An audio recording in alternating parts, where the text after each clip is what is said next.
Hi everyone, my name is Matt and welcome to my channel. Last week we painted this Deathleaper model, and if you haven't seen that video yet, I'll share a link here. Normally in my videos I quickly cover how I paint the base, or even not at all, but this base is a little more involved and I wanted to make a video about it. So let's grab our supplies and get started. First I assembled the parts according to the instructions, and I attached it to the base.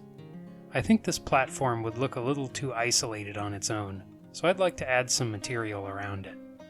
First I'd like to make the ground uneven, and for that I prefer sheets of cork. The cork sheets are too thick, and I like to slice thin layers with a hobby knife. Be really careful if you do this, and I'd suggest doing it only if you're very confident with a knife. Otherwise I'd recommend using a different material, such as putty, clay, or foam. Anything that makes the ground not completely flat is good.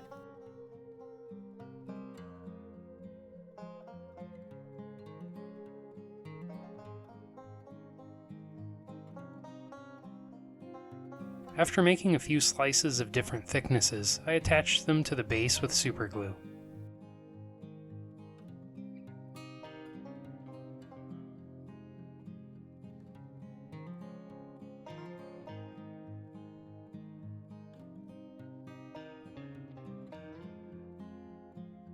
I'd like to extend these pipes on the base, so I dug through my scenery box and found this plastic tube. It's not the exact same size as the pipes on the base, but it's close enough. I think a ballpoint pen tube would work as well, and it looks to be about the right size. I chopped up the tube with some clippers, and then used a hobby knife to add some scratches and chips along the edges. Then I glued the pieces down to the base with superglue.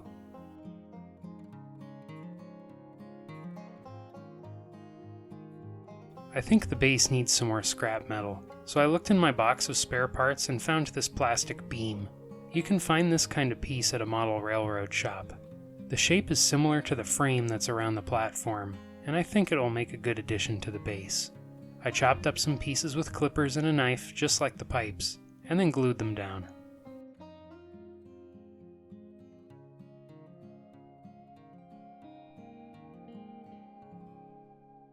Once I was happy with all the rubble and scrap parts, I filled in the gaps with gravel and sand.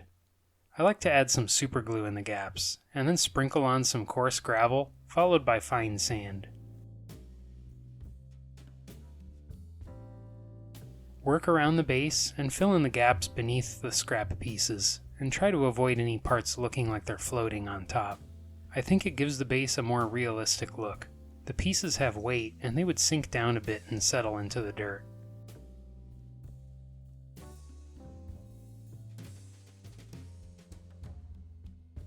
Once the largest gaps were filled in, I let the base dry for a couple hours. Then I used an old brush to apply some wood glue to any bare spots on the base, and then I sprinkled on some fine sand. I prefer using wood glue instead of PVA or white glue.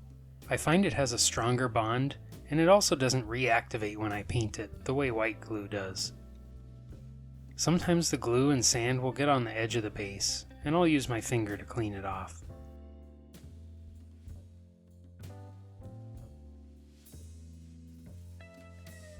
Once I was happy with all the texture elements on the base, I let it dry and then undercoated it with black primer. Then I used a brush to touch up any areas the spray can missed. This is one of the Ultramarines in my army, and I'd like to paint the base in a similar way. I painted that army in an old school style, and the bases have a mix of rusted metals and a muted green. Some hazard stripes would be a nice addition too. I find it easiest to paint all the dirt first, and I base coated that with thinned Rhinox hide. If some paint gets on any of the other areas, that's okay. I'm not worried about being too neat at this stage. Next I dry brushed the dirt with a heavy layer of Mournfang brown. I like to use old brushes and cheap craft brushes for dry brushing, and especially on bases and scenery. There are some specialty dry brushes on the market, and you could use those if you like.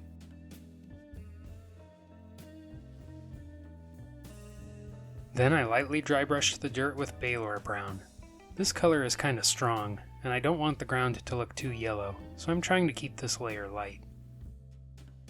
Now is a great time for me to ask you to do those YouTube things that we all love so much. If you're liking the video so far, please give it a like. And don't forget to subscribe to the channel so you don't miss out on any future content. If you really like what I'm doing here and want to support the channel further, consider being a channel member. We have some perks including a Discord server and early access to videos. Finally, I highlighted the dirt with a very light dry brush of Bonewhite.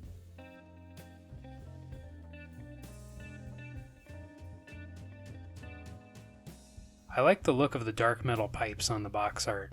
It's a really dark silver, almost black. I mixed about equal parts of Iron Warriors and black paint and base coated the pipes.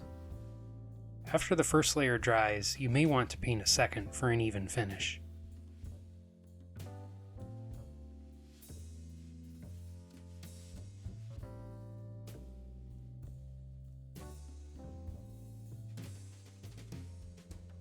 Next, I painted the diamond plate with Castellan green.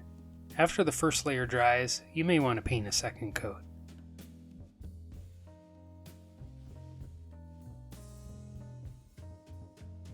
I painted the concrete pillar and the rocks with gray number 4 from my custom grayscale, and you can learn how to mix your own set in this video here. If you don't feel like mixing anything, Dawnstone is a close match. I made a stippling or tapping kind of brush mark on the pillar, and it adds a light texture. I think it's a nice trick to portray the rough surface of concrete, and it'll be useful for dry brushing later as well. You can repeat the process a few times to make the texture more pronounced. Here's what it looks like after 3 layers.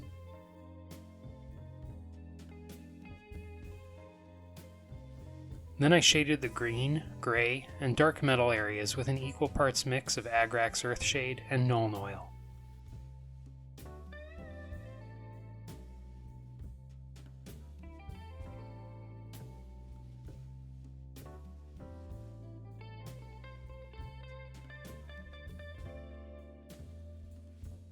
After the shade was dry, I lightened the Castellan green on my palette with a small amount of toxic yellow. You could use white or any other light color, it doesn't matter very much. Then I dry brushed the highlight.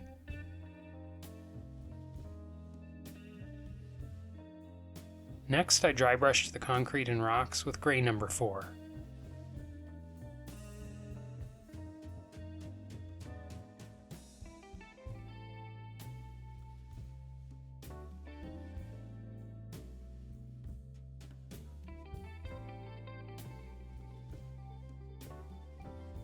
Followed by a mix of gray number 4 and Bonewhite.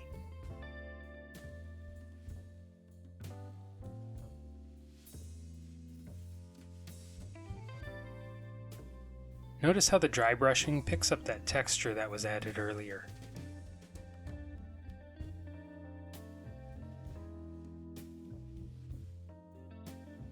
Then I dry brushed the dark metal with Iron Hand steel. I tried to make it look more like scratches, rather than an all-over kind of dry brush.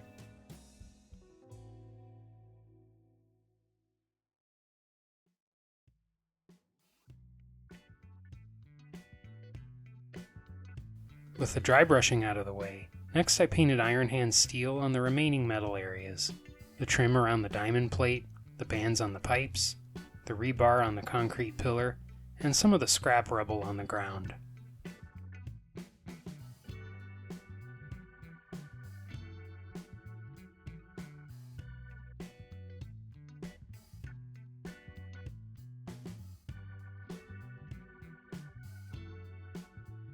I'd like the steel areas to be distinguished from the pipes, so I shaded those areas with Agrax Earthshade, rather than the mix I used earlier. This makes them look more brown and rusty.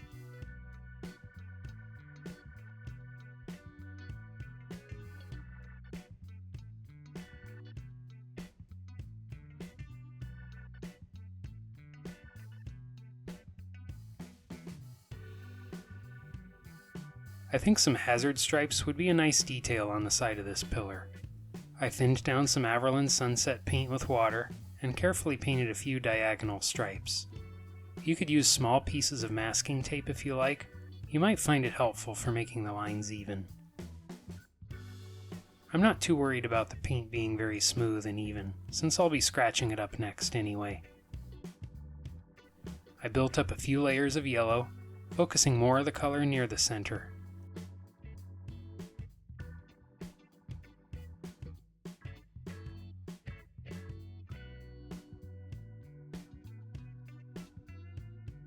Once I was happy with the stripes, I went back to the gray base color and added some scratches and chips along the edges.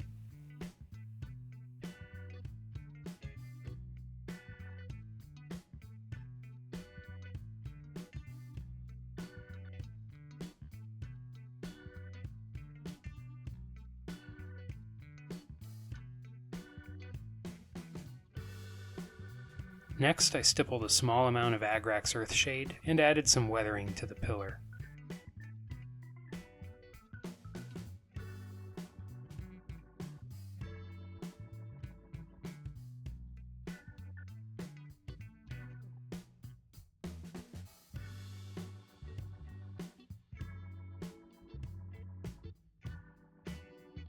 We can't have all this scrap metal without rust, and thinned Mournfang brown is my favorite color for making rust. I thinned it down with some water and painted it anywhere I thought the rust would accumulate. It shows up nicely on the green too, so I added some there. Make sure you don't overload the brush with paint. If you flood the area with too much paint, it can leave tide marks when it dries. I think it works the best when there isn't very much paint on the brush and the layers are built up slowly.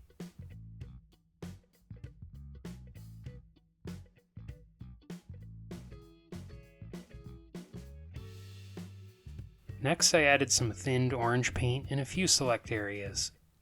I think it's easy to overdo this, so if in doubt, paint less of it. You can always add more. Just like with the Mournfang brown, you'll want to have very little paint on the brush and build up the layers slowly.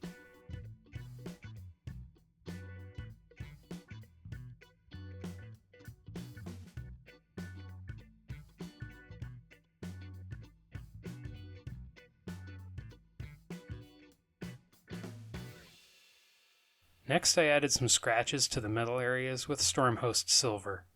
I like to paint it on most of the edges and corners, and any areas where the metal would get worn down.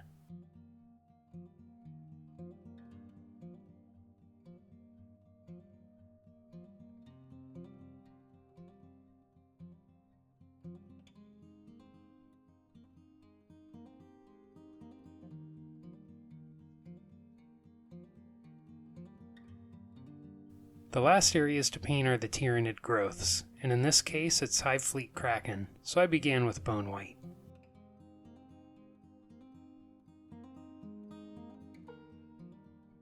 Followed by a shade of equal parts contrast medium and skeleton horde.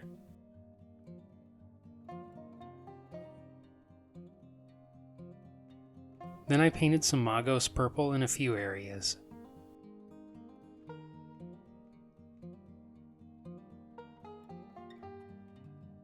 I painted the scales with a mix of 3 parts Flesh Terror's red and 1 part Black Templar.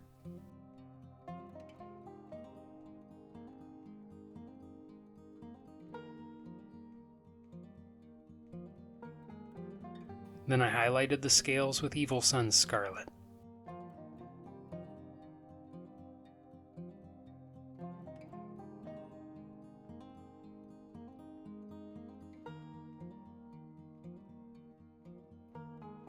Followed by Fire Dragon Orange.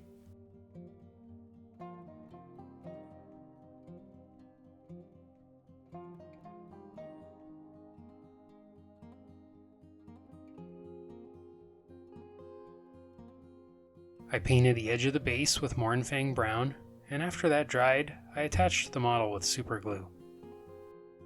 I'd like to give a big shout out to our channel members. Thank you so much for your support. It really is a huge help. If you want to be like these amazing people and help support what I'm doing here, just click the join button down below. Thank you. It was a nice change to spend some more time on a base like this. Bases can help tell a story and provide a setting for the model. I feel like all too often I neglect my bases, and in the end it can look boring. One of my goals for this year will be to spend some more time on bases. Are you also guilty of neglecting your bases? Do you have any tips for improving them? Drop a comment below and share your thoughts. Well, that's it for now. Thanks for watching, and until next time, happy painting.